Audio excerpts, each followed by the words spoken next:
What's up guys, it's Ben Kazinas here from Energize to Optimize, and today I'm going to discuss a topic that's very common in the society that we're living today, and that's how people are feeding their physical bodies but they're still starving their cells. Let's get into it. It's backwards when you realize that most overweight and obese people in society are actually still starving. I'll tell you what I mean by that. So once you eat food, your body has no option but to break down, digest and metabolize the content within that food. The common garbage that people are eating here now in 2019 does not give the cells what they need, and it doesn't align with the proper function and physiology of our body. Because these foods contain high amounts of energy, more than the average person could use in a day, it results in these nutrients being stored some way or somehow in the body. The body can only store so much energy in the form of glucose sugar, so once the muscle cells and liver are full with glycogen, then the only other viable option is to store these food components as body fat. People are consuming way more energy through food than they would actually use in a 24-hour period. Adding to the fact that they live a sedentary, very inactive lifestyle where they don't exercise or move their bodies much in the 24-hour period, it results in them not being able to use the energy that they consume, so it then gets stored as body fat. The accumulation of storage and fat will then continue to grow and grow.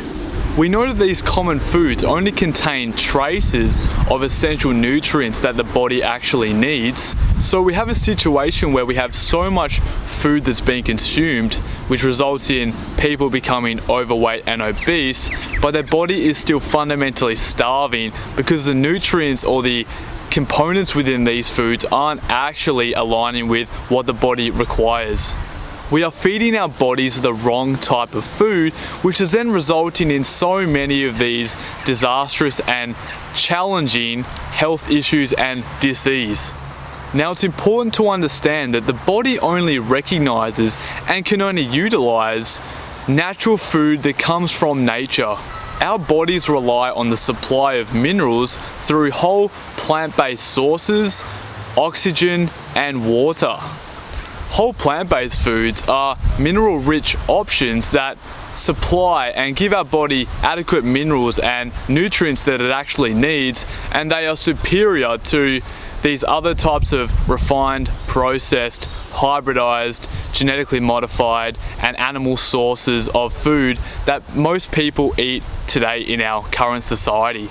People are desperate to lose weight, but due to uneducation, lack of knowledge and inadequate beliefs and ideas that are promoted through media sources and social media platforms, it results in people going on these fad diets that will never end up working because they're minimizing their consumption of nutrient poor, energy dense foods, which naturally won't even give the body an adequate amount of nutrients.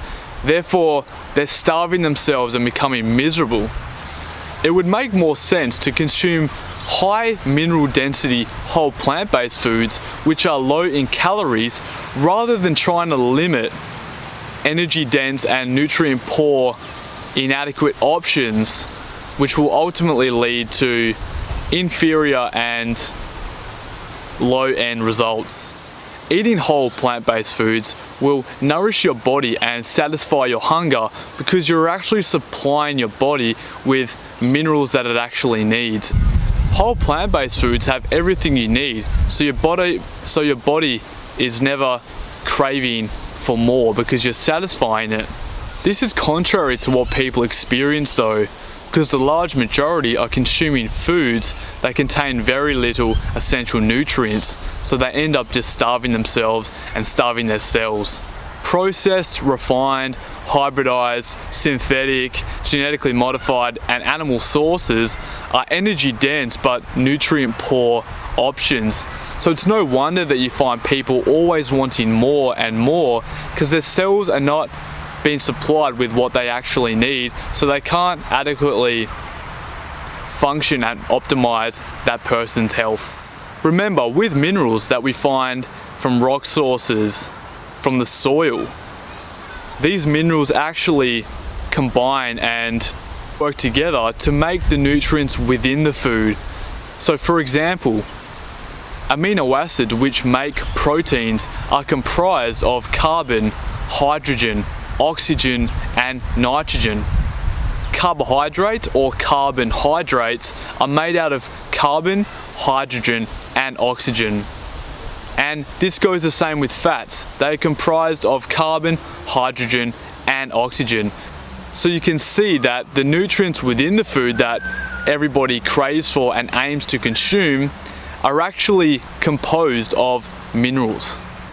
This then means that when we are trying to understand what foods to eat, minerals should really be at the forefront of what we are looking for. So another major issue that has to be talked about with weight gain and weight issues is the activity of insulin. So insulin is a hormone that flows through the bloodstream, and its main role is to store nutrients.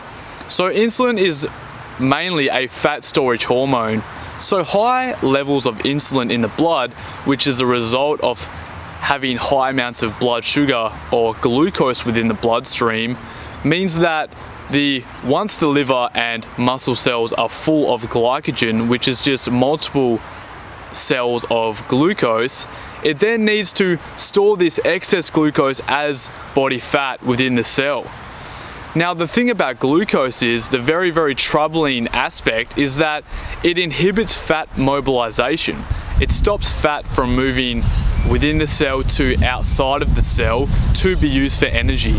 So if your blood sugar is high because of consuming very sugary or highly refined carbohydrate sources, refined white flour, refined pasta, white sugar, breads, it will then result in high blood sugar levels, which means that high amounts of insulin needs to get secreted from the beta cells in the pancreas to then reduce blood sugar by putting the glucose into the cell. However, if there's high amounts of insulin all the time, as we see with people constantly consuming food all day, they never have periods where they're not eating, it results in high amounts of insulin being secreted. So if the insulin is present within the bloodstream, it makes it almost impossible for the cells to mobilize the fat within them, because it will not let them out, because that would be counterproductive. Insulin wants fat or sugar to go into cells and be stored as fat. It doesn't want fat coming out of the cells and then in the form of sugar, or else that would increase blood sugar and go against what it's trying to do. So the key takeaways that I'd want you guys to really understand and come away from this video with is that minerals are king, and they should always be at the forefront of your mind when you're looking for foods to consume. You should always look for high mineral dense foods. So a great example, and pretty easy to remember, is whole plant-based foods contain a ton of minerals. They're probably the most concentrated sources of minerals out of any food you could consume. Energy dense, nutrient poor food options will lead to weight gain. Plant-based foods will aid in weight loss and waist loss. Plant foods equal high nutrient content, low calories. Refined, hybridized, processed and animal sources, for example, are all energy dense but nutrient poor options. You want to keep refined sugar and refined grains to a minimum to reduce the activity and spikes of insulin, so it will then allow you to mobilize fat out of your cells, which will aid in fat loss. Low insulin activity means more fat mobilization. And lastly, plant options will keep you satisfied and full for longer, because you're giving your body and cells what they actually need to function optimally. Alright, thanks guys for watching today. I really appreciate your attention. I hope you got some valuable insights and information from this video that you can then apply to your own life to energize and optimize your health holistically. I'll be back with more content very, very soon, so watch this space and have a great day. Peace.